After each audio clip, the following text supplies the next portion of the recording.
Hello guys, so alam nyo ba ang tatlong type ng life insurance dito sa Pilipinas? Una is renewable or term insurance, and then pangalawa is whole life insurance, and then pangatlo is variable universal life o VUL insurance. So alamin natin kung ano yung pinagkaiba-iba ng tatlo. Una, yung term insurance ay renewable. So halimbawa, nagbayad ka for this year para sa ganitong coverage, cover ka lang for this year. Pero maganda dito, mura siya at malaki na yung coverage.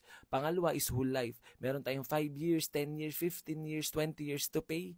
Tapos pag natapos mo na yung bayaran, guaranteed na until age 100 cover ka na. So ito ay para sa mga conservative at sa mga sigurista natin na client.